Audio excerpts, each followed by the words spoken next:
have been constructed from many varieties of valuable jewels. With a dazzling luster, the deer seemed to illuminate the entire area surrounding the cottage. Sometimes it nibbled at the grass, and sometimes it frolicked among trees.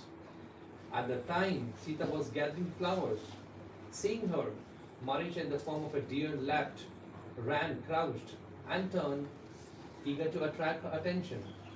All the other deer in the area fled away on catching the scent of that disguised Rakshasa. The magical deer came close to Sita and bounded in front of her. Sita became captivated with wonder and enchantment, for she had never been seen such a wonderful deer. With a wide open eye, she called out, "O Rama, O Lakshmana, come quickly." As Sita stood with eyes fixed, Rama and Lakshmana also beheld the magical deer.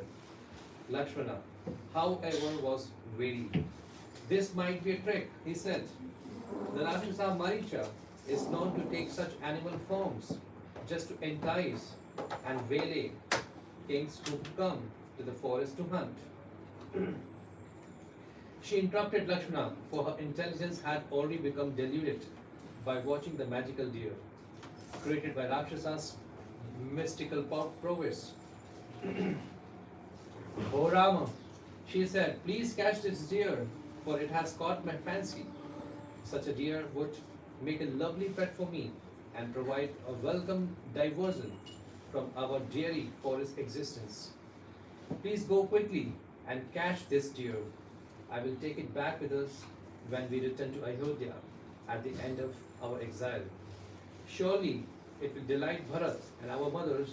Please, Rama, I want so much to have it to play with. It's so lovely, and its smooth skin shines like moon. Oh, my husband, if you cannot capture it alive, at least find and kill it so that I may have its beautiful jewel like hide for a rug. Perhaps you think me a foolish woman, but I must have this deer. I have become completely enchanted by its beauty." Rama was delighted to have the chance to fulfill Sita's desire, and he too was captivated by deer's mysterious beauty. He told Lakshmana, "Sita is enthralled with this deer, and I must bring it for her. Look at its tongue, which darts like a flame or lightning from a cloud. Nowhere is such a deer to be found, not even in the heavenly gardens. This deer's splendor will cost it its life. I'll make a carpet of its spotted golden skin, so Sita and I can enjoy sitting together upon it. And if, as you say, the deer is actually Maricha, then killing it will be beneficial for all the rishis that reside in this forest. O Lakshmana, stay here with bow in hand until I return. Keep a careful watch over Sita." Rama took up a sword, bow, and 2 quivers, whereupon Maricha suddenly vanished from sight. As Rama entered the forest, the deer once again came into view, then ran very swiftly. While frequently looking backward, again the deer came close to Ram, as if tempting him to capture it. As Ram rushed towards the deer, however, it disappeared from the sight. In this way, Maricha lured Rama far away from his cottage. Confused by the deer's puzzling movements, Rama felt helpless and frustrated. Finally, feeling exhausted from the chase, Rama rested for a while beneath a tree. Then once again the deer suddenly appeared close by. However, just when Ram rose up to capture it, the deer mysteriously vanished. Out of frustration, Rama gave up the idea of trying to capture the deer alive. Thus, when it next appeared at some distance, Rama pulled out a blazing arrow of Lord Rama and released it to kill the deer. Maricha jumped high, trying to avoid Rama's arrow, but it pierced the heart Nonetheless, as Marisha fell to the ground, mortally wounded, and he assumed his real form as a Rakshasa. By remembering Rama's instructions, Marisha imitated Rama's voice. It called out in great distress, "O Sita, O Lakshmana." Marisha then gave up his life, and upon hearing his call, Rama became dejected, wondering, what will Sita and Lakshmana think? A terrible fear entered Rama's heart as he rushed back to his cottage. Meanwhile, when Sita heard the voice of Marisha, she thought that Rama was crying out for help. In panic, she turned to Lakshmana, urging, "Go quickly to Rama and find out what has happened." That was Rama's crying out for help. "He needs you, oh Lakshmana. My heart is throbbing and I can hardly breathe." I think the Rakshasas must have overwhelmed Rama.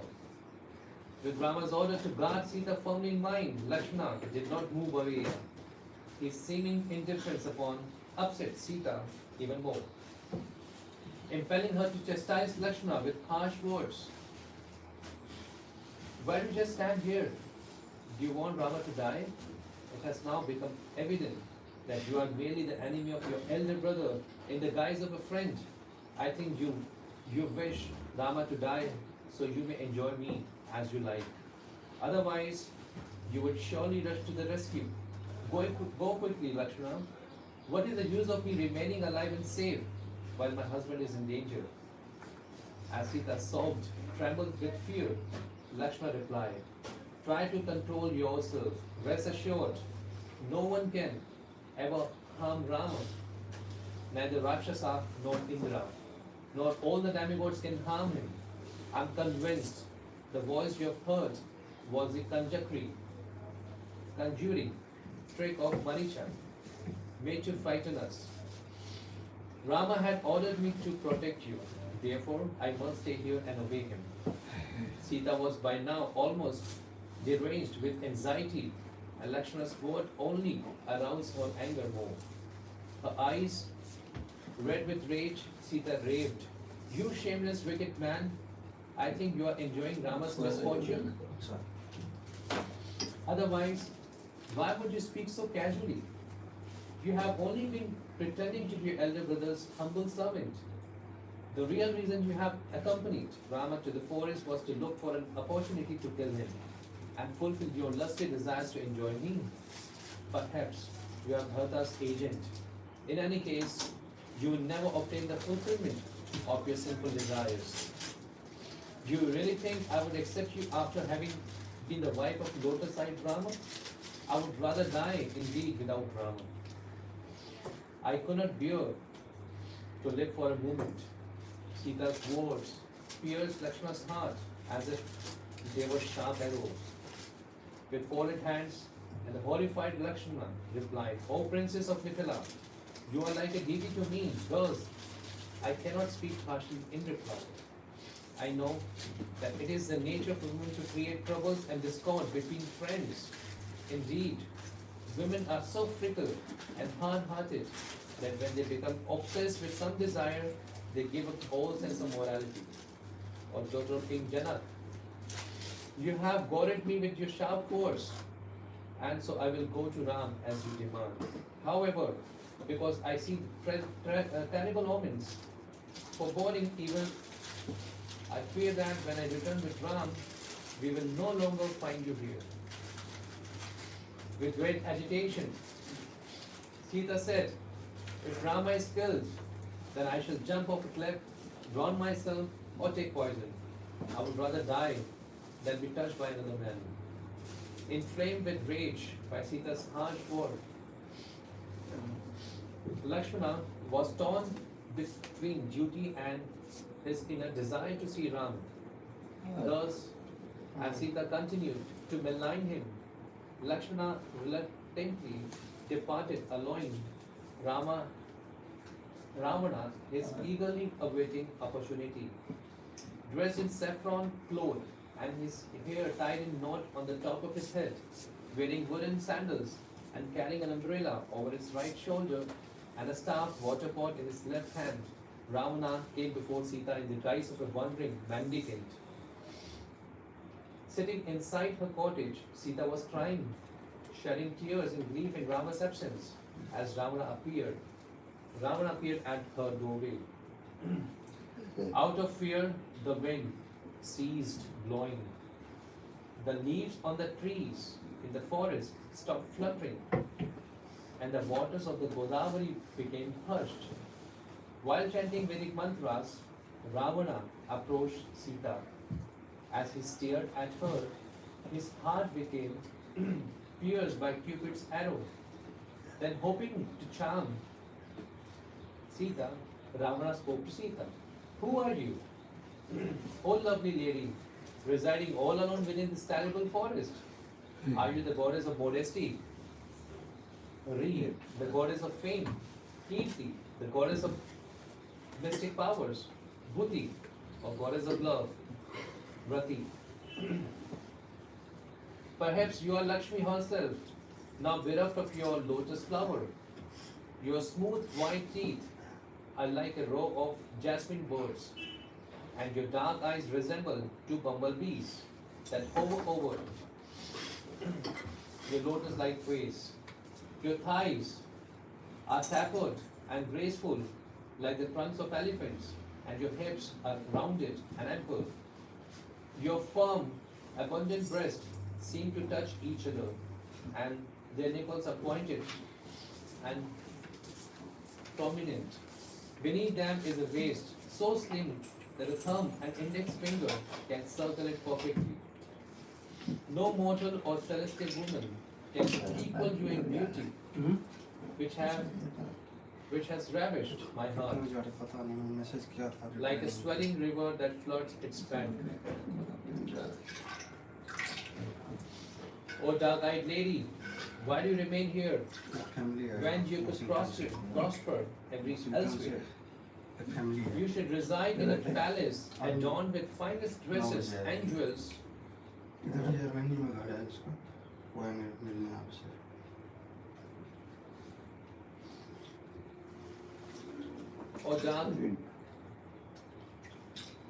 O dark-eyed lady, why do you remain here when you could prosper elsewhere?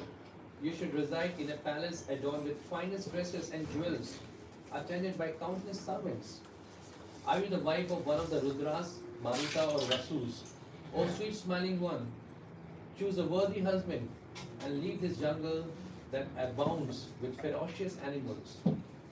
Even though addressed so boldly, Sita offered her guest a proper reception, not wishing to offend a Brahmana.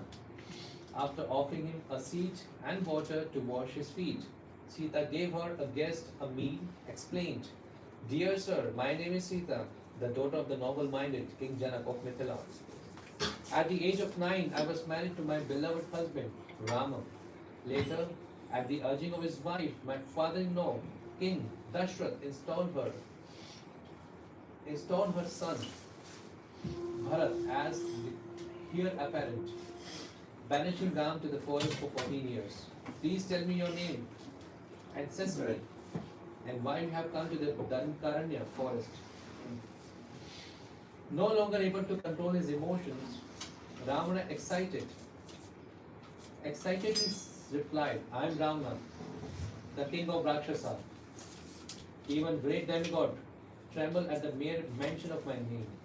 O faultless, beautiful one, now that I have seen you, I could never again take delight in my other innumerable consorts. My dear Sita, become my principal queen, and you shall have 5,000 maidservants awaiting your command. Leave this forest and enjoy with me in the beautiful gardens of Lanka. Hearing Ravana, Sita became enraged.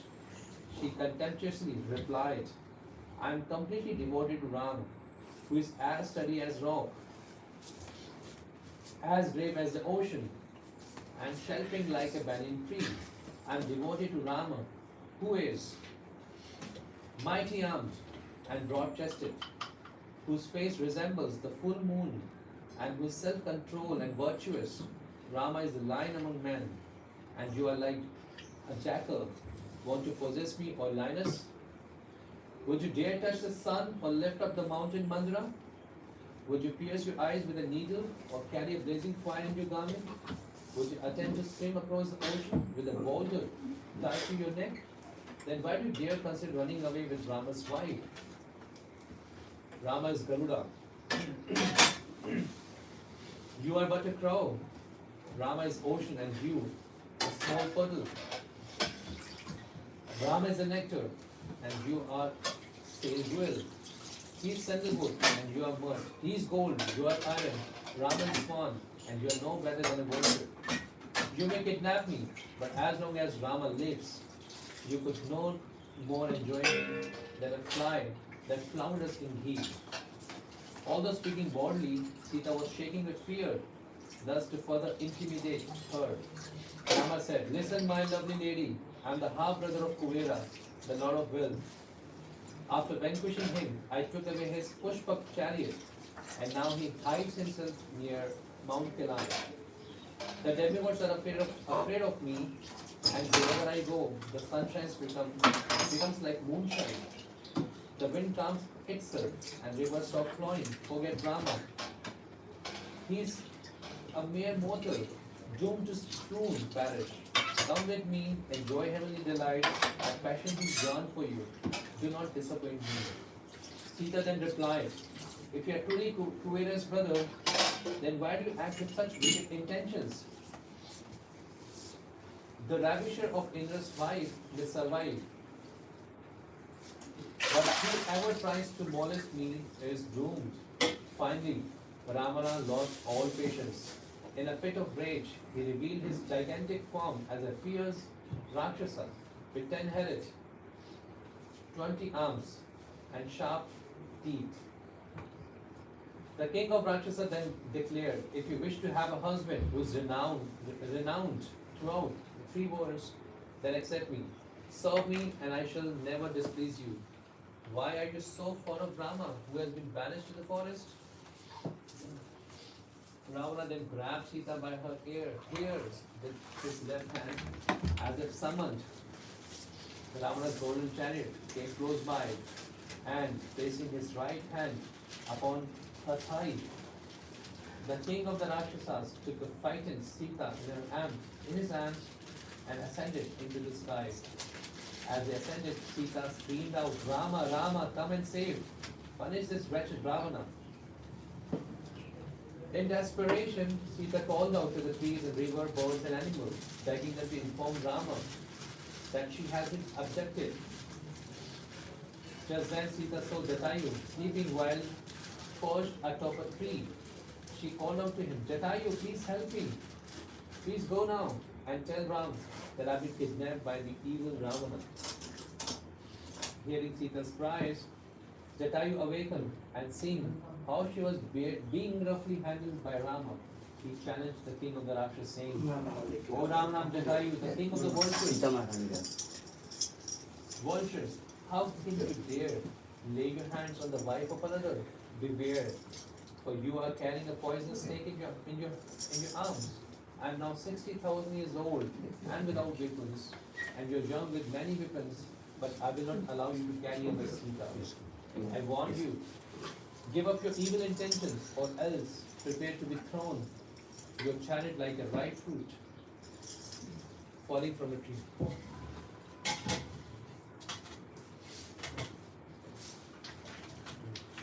Thus challenged, Ravana angrily rushed towards Jatayu. As the fighting began, it appeared the 2 great mountains were striking one another. Ravana threw many weapons at Jatayu, while the giant vulture bogged Ravana with his taloned feet. Although many powerful arrows pierced Jatayu, the sight of Sita crying upon Ravana's chariot enabled him to tolerate the pain. Jatayu warded off the onslaught of arrows with his wings and managed to break Ravana's blow with the feet. Gaining the advantage, Jatayu quickly cut off Ravana's armor, and with his sharp claws he killed the mule's yoke to the chariot. He smashed the chariot to while simultaneously decapitating Ravana's driver with his beak. His chariot broken, Ravana fell to the ground while tightly clasping Sita in his arms. As a witness his this wonderful display of prowess, all the creatures watching applauded Jatayu's valor. However, Jatayu was old and soon became exhausted. Ravana rose up into the sky, holding Sita with one hand and bearing a sword in another. Condemning Ravana, Jatayu suddenly swooped down upon his back and began pulling at his hair so hard that Rakshasa's lips quivering with indignation. Pressing Sita tightly to his left thigh, Ravana struck back at Jatayu with the palms of his hand. Jatayu, however, dodged the blow and then tore off Ravana's ten left arm with his powerful beak. Ravana's arm, however, were immediately replaced by new arm, leaving Sita's side. The king of the Rakshas began beating Jatayu with his feet and feet. The fighting continued for nearly an hour. Finally, in desperation, Ravana took up his sword and cut off Jatayu's wing, feet, and flanks, causing him to fall mortally, wounded to the ground. Greatly distressed, Sita rushed to where Jatayu lay, embracing him with tears in her eyes. Ravana, however, quickly grabbed Sita by the hair and carried her off. As she cried out in grief, Rama, Rama. Sita's cries caused the entire universe to fall out of order. Everything became enveloped in darkness. In empathy with Sita's grief, the wind no longer blew and the sun lost its luster. Lord Brahma, however, who could perceive the entire incident through divine eyes, declared our purpose now accomplished. Thereafter, as Ravana rose into the sky, Sita's ornament broke apart. Her jewels falling to the ground, the pearls from her necklace slipped from her breast like a pure water of the Ganges falling from the sky. Overwhelmed with fear and grief, Sita continuously struggled to free herself from Ravana's grip, reproaching him again and again for his vile, cowardly act. As Ravana sped towards Lanka, all creatures appeared to lament. There is no dharma, there is no truth, there is no gentleness. Her loose hair waving in the wind, and her mark of tilak erased, and her face devoid of cheer, she boomed, O Rama, O Lakshmana. Just then, Sita saw 5 monkey chiefs sitting atop a mountain.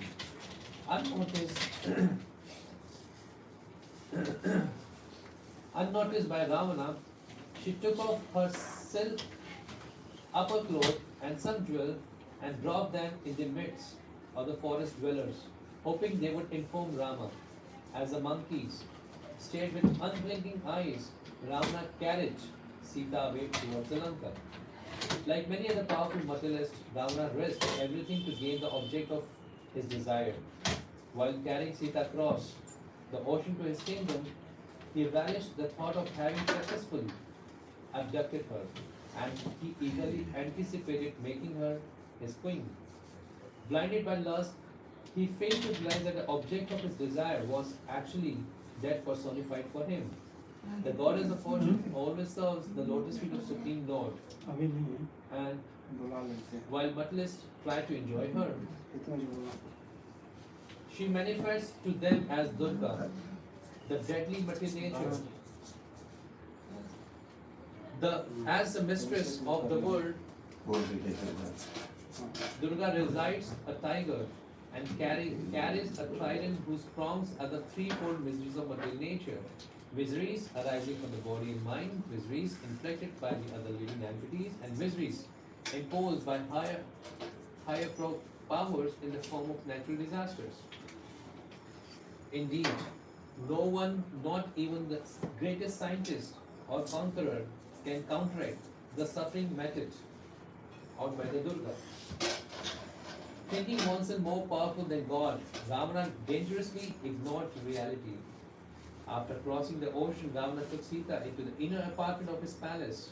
There he ordered his fierce Rakshasi attendants, Watch out, Sita, watch out, Sita, more carefully, and let no one else see her face without my permission. Let her have gold, jewels, the best clothing, ornaments, and food, whatever she may desire. However, take heed of my warning. Anyone who dares to utter one harsh word towards her will die by my hands. After this, Ravana called for 8 powerful Rakshasas, saying, Ever since Rama killed all the Rakshasa at Janasthana, I have felt an intolerable enmity towards him. Indeed, I will not sleep peacefully until Rama is killed. Go now to Janasthana, and after spying on him, bring back any information that you may gather. Then again Ravana went to see Sita.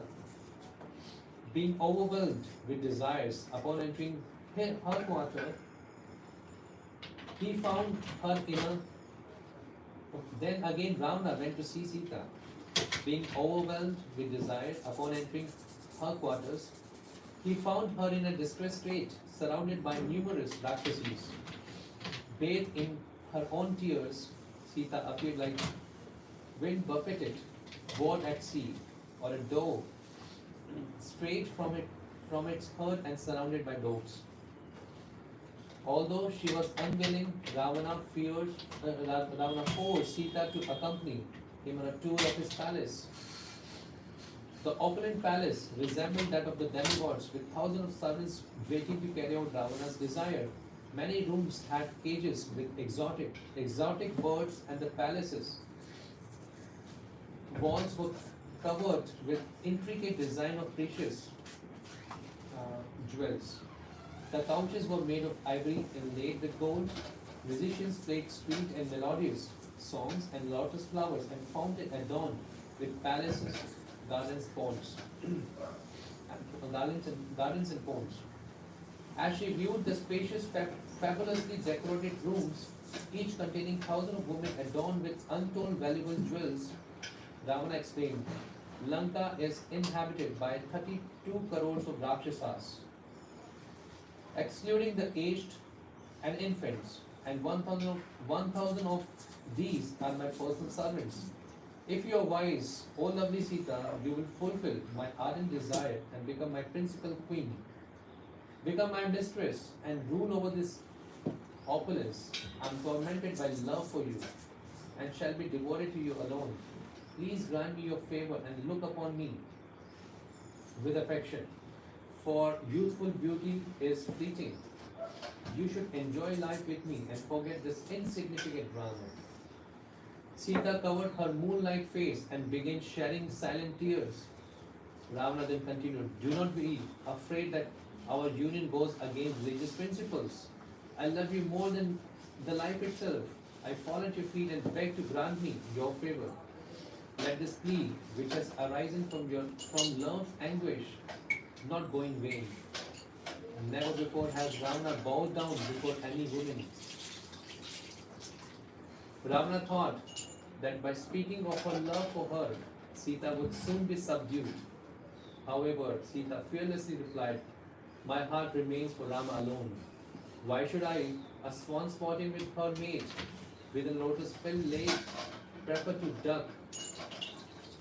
a duck meandering on the shore? You can do whatever you like to me. Because of your wild, sinful lust, you will soon meet your death at the hands of Rama. After being harshly rebuked by Sita, Rama became enraged, saying, I will give you just 12 months to surrender to me. At the end of that time, if you still resist me, I will have my cooks cut you to pieces and serve you as my breakfast. Ravana then turned to the Rakshasi attendants and ordered, Transfer Sita to the Ashoka grove. Keep a careful watch over her and try to win her over to my side by whatever means is required. Threaten her, flatter her, or do whatever it takes, but tame her as one would an elephant. Arriving at the beautiful Ashoka grove, replete with trees full of fruits and flower, Sita became overwhelmed with anguish due to being constantly intimidated by the deformed Rakshasis. She soon fainted out of fright. At that time, Lord Brahma summoned Indra and said, Sita has been kidnapped by Ravana and taken to Lanka. This is our good fortune, for it surely means the imminent destruction of the Rakshasa king. Still, there is a danger that Sita may die due to separation of Rama. Therefore, I want you to go and give her this heavenly sweet rice to eat. Thereafter, Indra went up to the Ashoka grove at Lanka along with Nindra Devi, the goddess of sleep.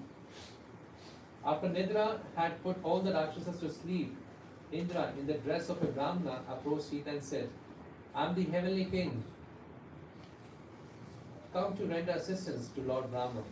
Please take celestial sweet rice, for it will make you immune to hunger, thirst, and bodily disease for many years to come.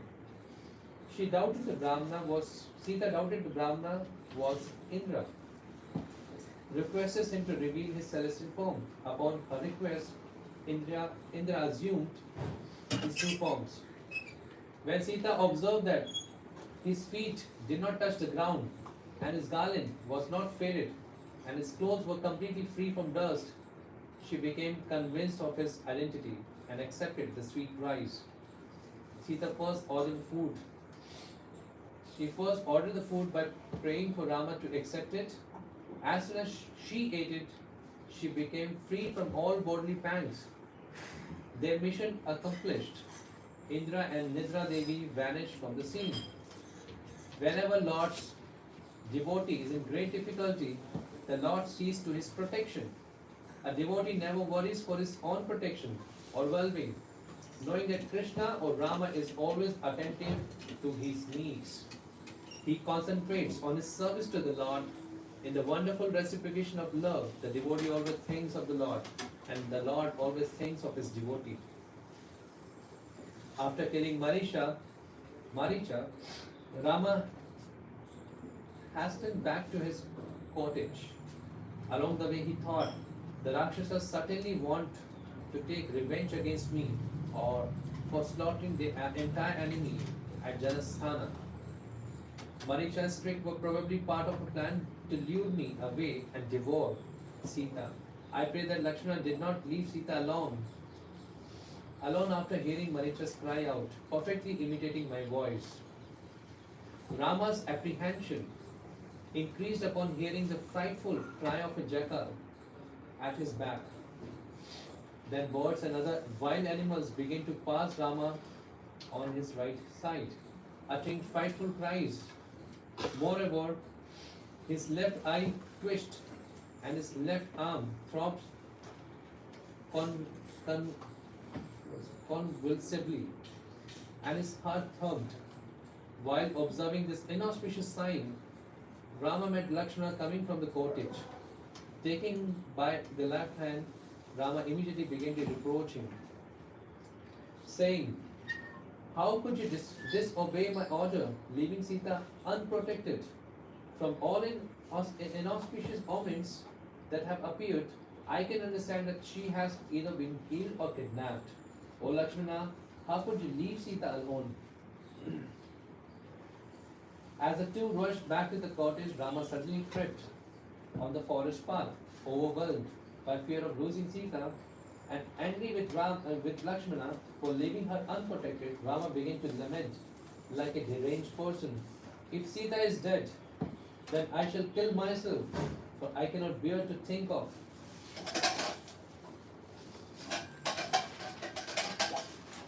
living without her.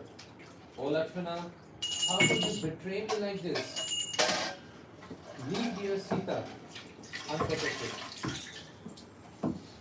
And leave dear Sita unprotected. Lakshmana hoped to explain, saying, Sita became a mad woman after hearing your cries for help. She spoke harshly, accusing me of leaving you to die, so I could endure with her. Then she accused me of being Bharata's accomplice, the enemy in disguise, hoping to prove her accusation false. I came here to aid. I came here to your aid. Rama angrily replied, there is no excuse for leaving Sita unprotected. You are fully aware that I'm unconquerable, and do not lack prowess for defending myself from Rakshasas or anyone. You should not have become provoked by a woman's anger, disobeyed my order. O Lakshmana, you have made a great mistake. Such behavior is unworthy of you. Rama and Lakshmana finally reached their cottage, only to find it deserted. Rama then began searching all around for Sita. Failing to find her, his face appeared withered and dark from grief.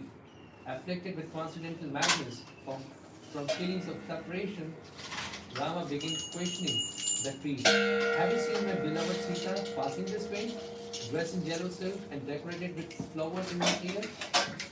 Rama then began asking for the forest animals, birds, if they had seen Sita. Receiving no reply, he became more morose.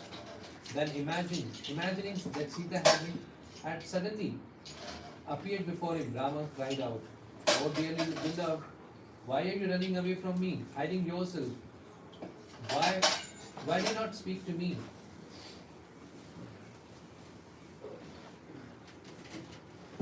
Rama then imagined that Sita had been devoured by the Rakshasas and envisioned her delicate body feature. Rama and Lakshmana continued to comb the surrounding mountains and forest, refusing to give up the hope of finding Sita.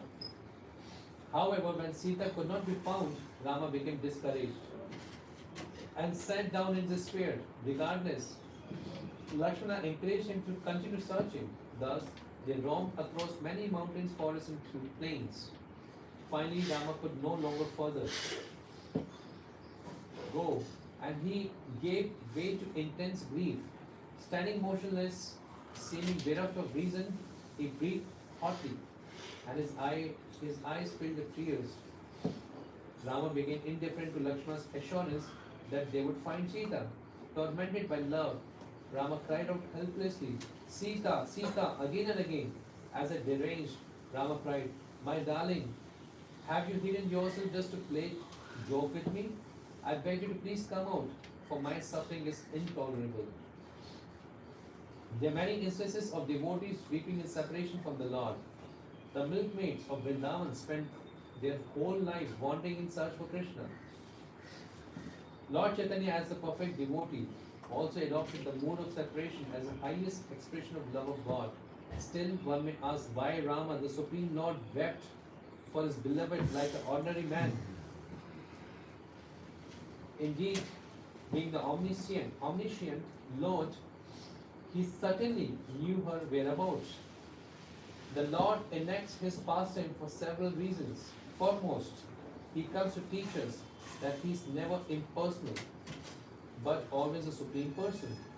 Thus, he gives pleasure to his devotees and teaches mental speculators and mystic yogis that Supreme Absolute Truth is a person, captured and controlled by love.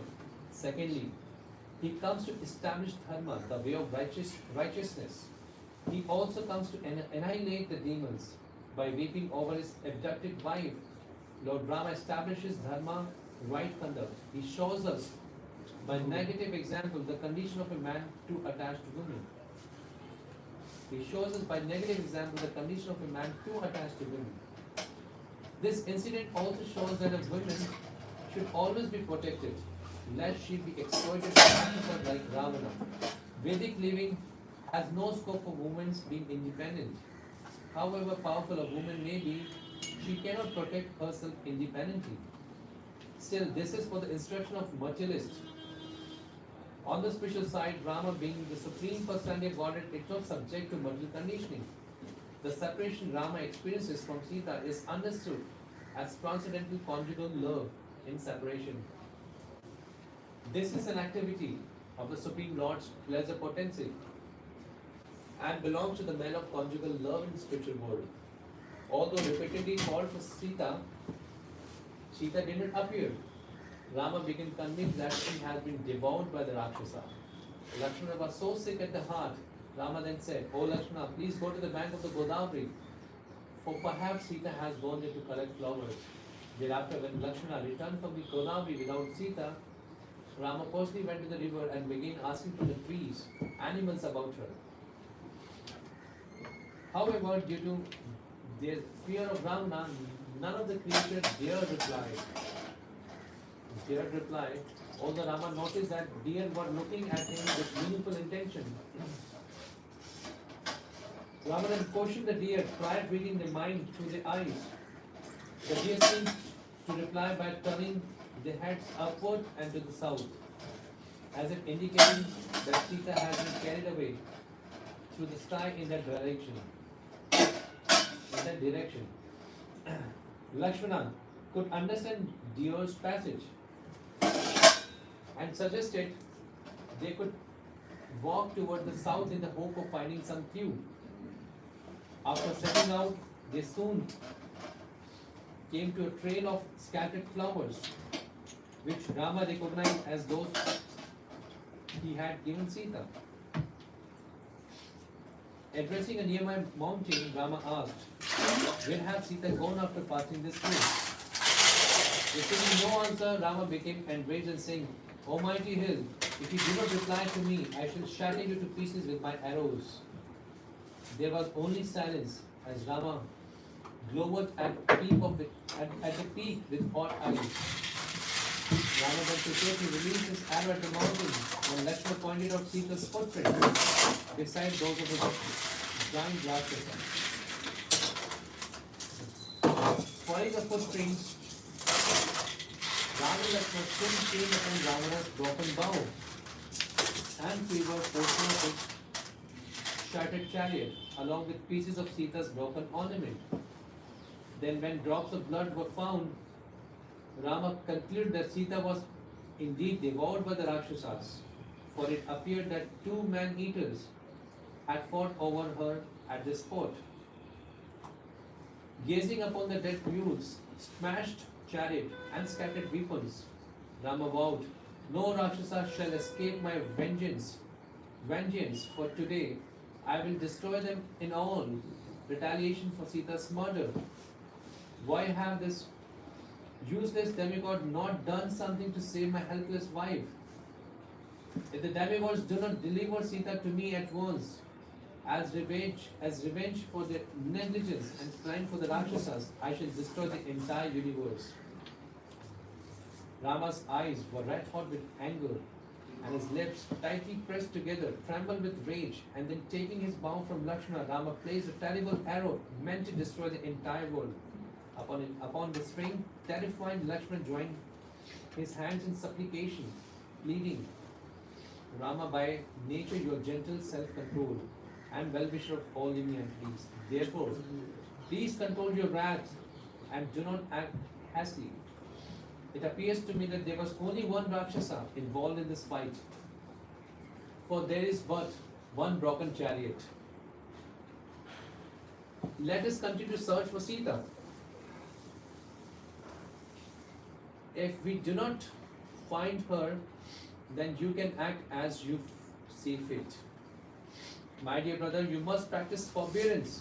Since suffering is inevitable, if you cannot tolerate life's misery, how can the common man be expected to do so? You should only consider how your enemy can be killed. There is no need to destroy the entire universe." While speaking this way, Lakshmana lovingly massaged his brother's lotus feet and gradually pacified Rama. After withdrawing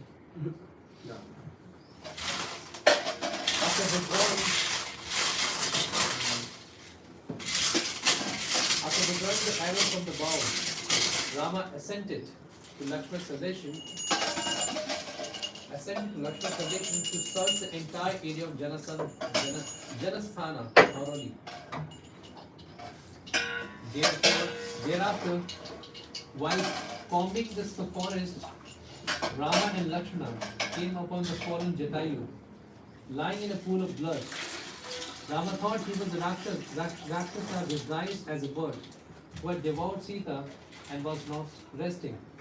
Thus, as Rama approached, He fitted an arrow to his bow, ready to release it. However, upon drawing near, Rama understood that it was Jatayu and that he had been fatally wounded while trying to rescue Sita from the Ravana. Understanding the situation, Rama threw his bow aside and embraced Jatayu. Seeing the plight of his servant, Rama became doubly aggrieved. Rama anxiously asked, "Oh Jatayu, please tell me everything you know about Sita or her abductor." The dying Jatayu related all that had happened and commented, Ravana took Sita away at the time of the day known as Vinda. If a person loses something at that time, he will surely reclaim it very soon. My dear Rama, do not be overly aggrieved because of Sita, for you shall certainly regain her after killing the Rakshasa king in the battle. Then, as the type described Ravana's exotic lineage, he gasped his last breath uttering Rama Rama. Rama told Lakshmana, "I am more saddened by the death of Jatayu, who gave his life for my sake, than by the kidnapping of Sita.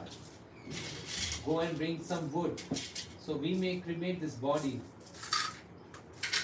Let it be known that Jatayu will attain the highest destination as a reward for his service to me." Lakshmana prepared the funeral fire, and Rama placed Jatayu's body upon it and lit the fire.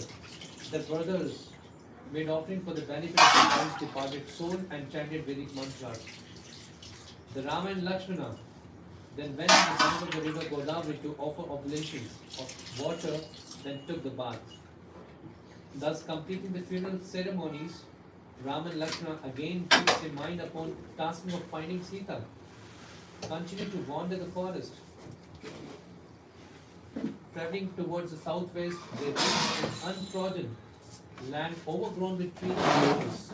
After passing through the region with great difficulty, they left the Dankaranya forest and entered the Kansa forest. After passing through that, Rama and Lakshmana entered another dense jungle. There, they were suddenly confronted by a huge Rakshasi standing before a large cave. The ghastly Rakshasi, with her long, sharp teeth, large protruding belly, and hard skin, quickly stepped forward, catching Lakshmana by the hand, saying, "My dear handsome hero, please come with me and revel in this delightful forest." Then the Rakshasi embraced Lakshmana, saying, "I'm yours, take me as your beloved wife." In reply, Lakshmana angrily drew his sword and cut off Rakshasi's ears, nose and breast. Bleeding and screaming with pain, Rakshasi fled. Then Rama and Lakshmana continued on as before. Suddenly Rama said, "My left arm is throbbing and my mind feels perturbed. O Lakshmana, we should prepare for imminent danger." A moment later, they heard the frightful cry of a Vanju bird. Lakshmana remarked, "This indicates that the victory will be yours." After Rama and Lakshmana proceeded some distance into the forest, a loud noise was heard.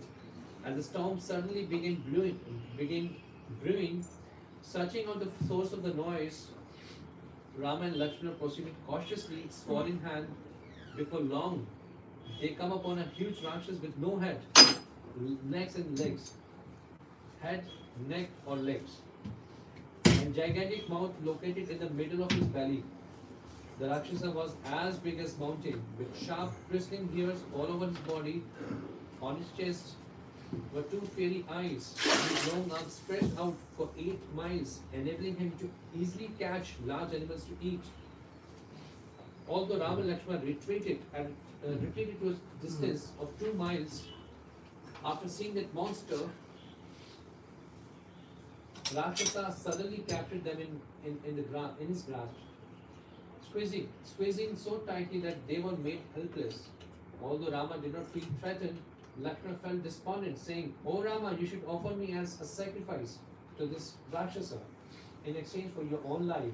After that, you can continue your search for Sita. While Rama encouraged Lakshmana not to be afraid, the Rakshasa said, my name is Kabanda. My name is Kabanda. It is very fortunate that you have come to my forest, because I have been hungry for a long time. Since you are the food which Providence has provided me for, I think that you will have a very difficult time keeping your precious lives. Lakshmana then told Rama, we should quickly save ourselves by cutting this Rakshasa's arm with our sword. Hearing this, Kamanda became furious and immediately opened his fearful mouth wide, hoping to devour Rama and Lakshmana at once. However, before Kamanda could do so, Rama severed his right arm and Lakshmana cut off his left.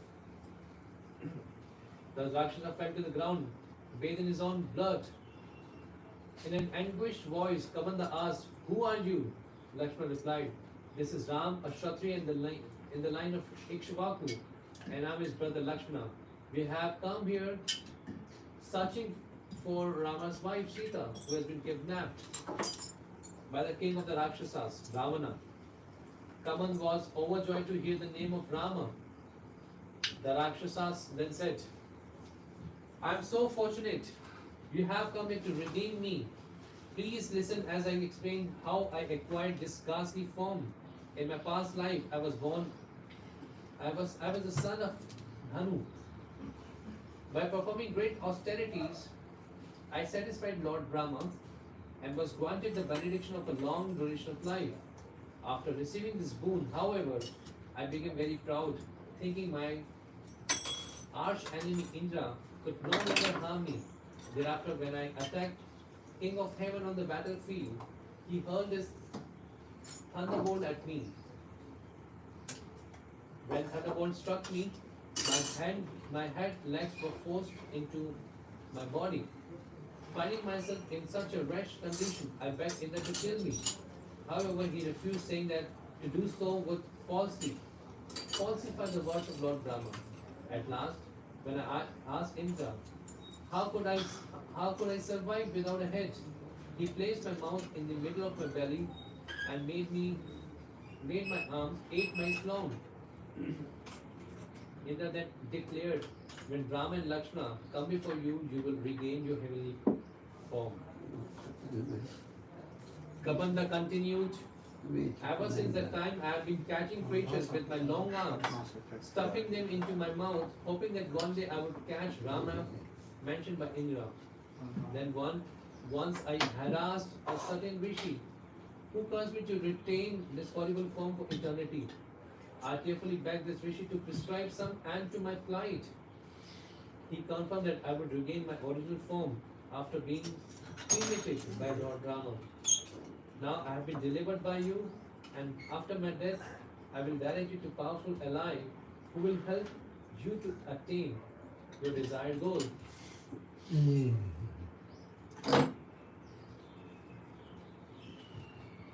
Rama then explained, my wife Sita has been kidnapped by Ravana, the king of the Rakshasa. However, I only know his name. I know nothing else about him.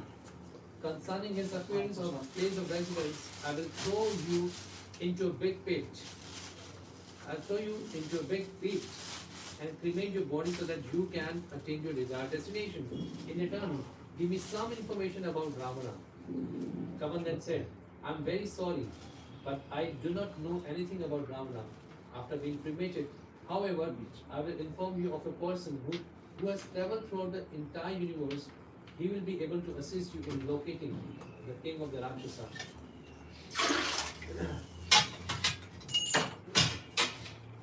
Thereafter, Ram and Lakshmana took Kabanda into a mountain cave and placed his body upon the funeral pyre that Lakshmana had prepared.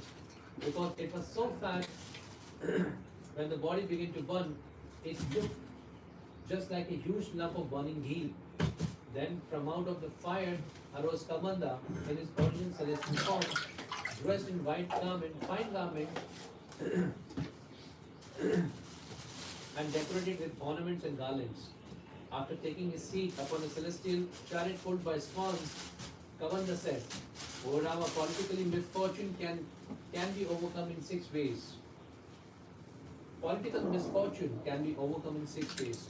By making peace, by fighting, by assassination, by building up superior arms and fortification, by sowing dissensions, and by seeking the help of others. Just as you are now placed in the height of adversity from the loss of your wife, so you will be able to retrieve her with the help of someone in a similar condition. That person is the monkey king, Sugriva, who has been exiled by his brother, Vali, the son of Indra. O Rama, you should make friends with Sugriva, who was bought by Surya, the wife of Riksharaj, for he is also in need of a benefactor. He is now living alone, along with 4 other monkeys, on the Rishyamukha mountain, which is near Lake Pampa. First go to the Lake Pampa. It is a beautiful sight that abounds with exotic birds. These birds live without fear of human being, for they have never been injured by them. You should feed this bird and the fish in the lake Pampa. Then meet the ascetic woman Shabari, who resides there. The entire area is beautified by ever fresh flowers produced from perspiration from the bodies of Matanga Rishi's disciple, as they brought fruits, roots, and flowers from the forest. The great sage Matanga gave up his body at Lake Pampa long ago. Thereafter, the ascetic woman Shabri attended to his disciples. Although these rishis have also long since ascended to higher worlds, Shabri still resides here, awaiting your audience before departing for Brahmaloka. Near Lake Pampa is the Rishyamukha hill, where Sugriv lives in a larger cave, always fearful of his being attacked by Vali. Sugriv is loyal, intelligent, generous, wise, brave, and powerful. You would do well to make an alliance with him, for he knows all about the Rakshasas. His followers can wander over the earth until they find Sita. Saying this, Kamanda took permission from Rama and ascended to heaven. Then, following Kamanda's direction, Rama and Lakshmana set out. On the second day, they arrived at Lake Pampa, where they saw the ashram of Matanga Rishi. When Rama and Lakshmana entered the hermitage, Shabri got up and greeted them with folded hands. And then, after touching the lotus feet of Rama and Lakshmana, Shabri honored them with varieties of food and drink and water to wash their feet. When Rama inquired about her spiritual practices, Shabri, who was a perfected soul, replied, "Just by seeing you, I have achieved the fruition of all my austerities. When we came to Chitrakuta, the Rishi I was serving all went to heaven in celestial chariots. Before departing, however, they assured me that I would come here and that after receiving you, I would also attain a heavenly destination."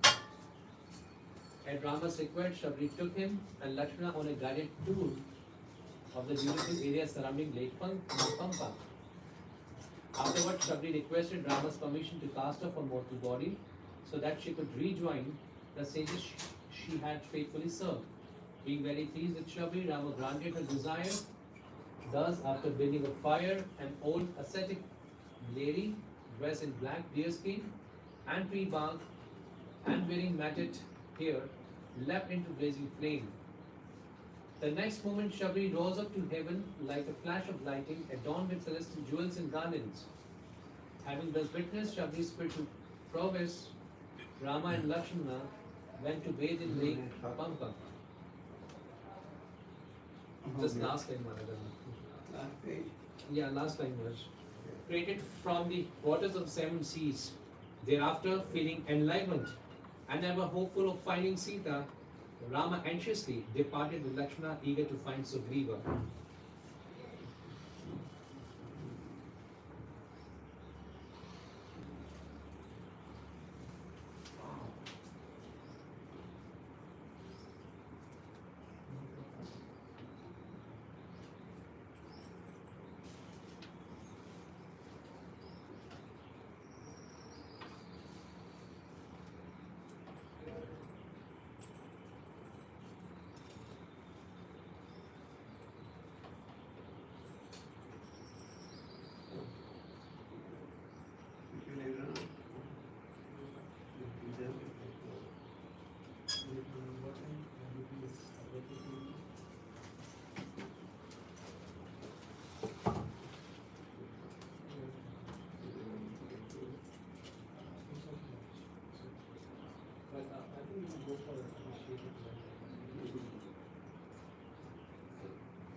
Something happened with Krishna, he wants me to go to some other country.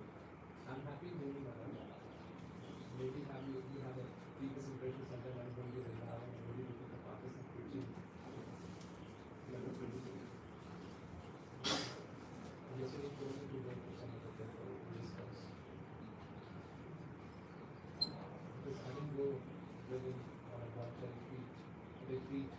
All the brahmacharis they went yesterday to the temple for a retreat. They don't have a 4 days.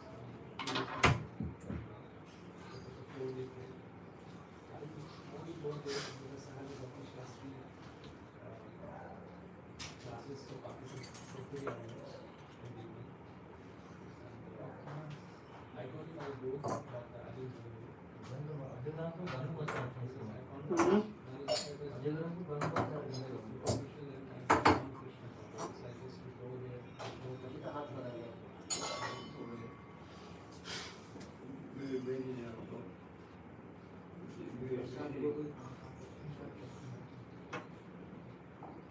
Sometimes he's taking us to the nearby for playing cricket and we post cricket. We don't want to go there. Don't like playing cricket. We spend the entire day playing ball. I told him many times that I don't want to go, but if we say something that we're supposed to go, I think literally many times you're trying to like meditation go out to playing cricket. Because mindset from the other system by playing with the anything else. I'll come and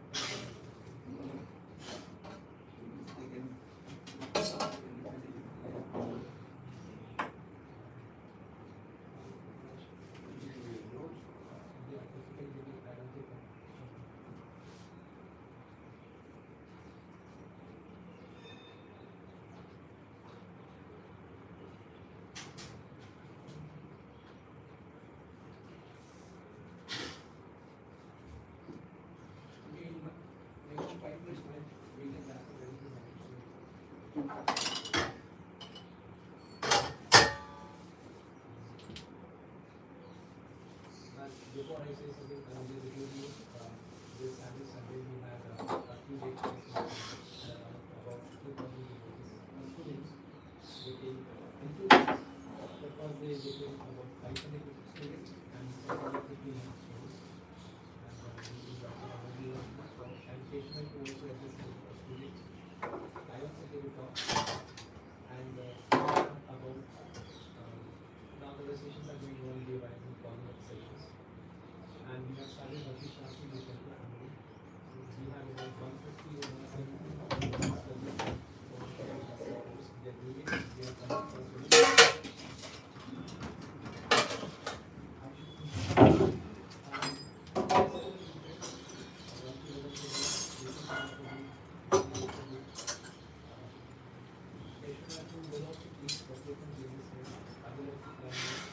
and there are 2 gurus from Maharashtra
बात करना है, बात करना है।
नमो तुलसी कृष्ण प्रेयसी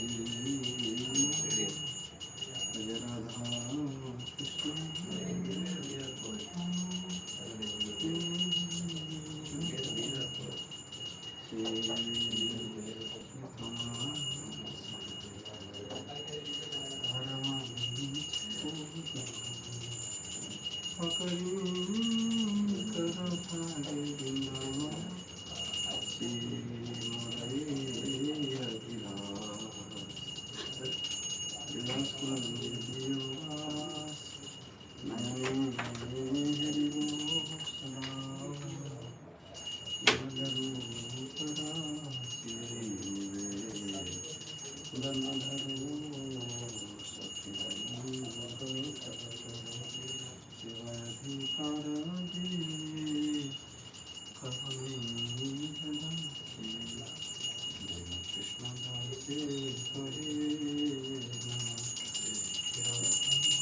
सीताराम जय सीताराम, सीताराम लक्ष्मण हनुमान, सीताराम सीताराम सीताराम जय सीताराम।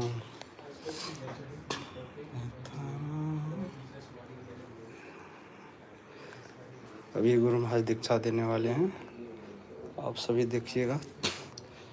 दीक्षा शिरोमणि अभी महाराज एक डिवोटी को दीक्षा देंगे रूम में।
माता जी कौन बोला तुमने?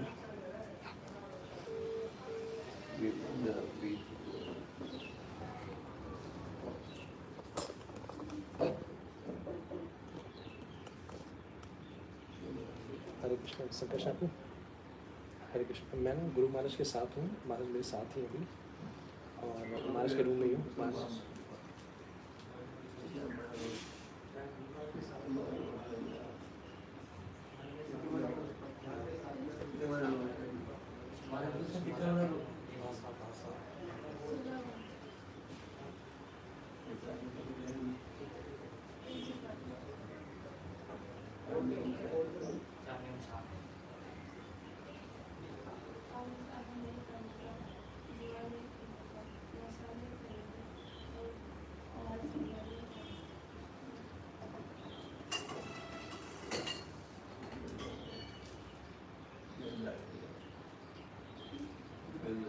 वृंदा देवी दास माता जी की जय। वृंदा देवी वृंदा।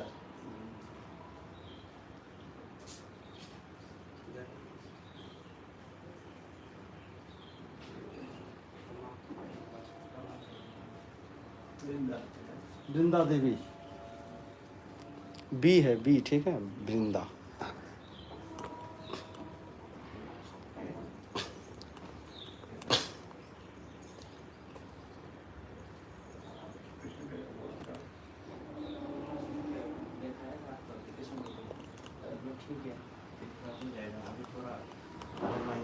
ये ठीक है।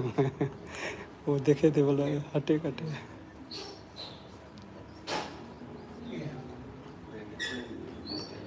हाँ, तो अभी गुरु महाराज दीक्षा दी एक डिवोटी को। वृंदा देवी जय है। ये रहे हमारे वृंदा देवी। हाँ, सुबह जाना है हमको, अभी बोल देता हूँ।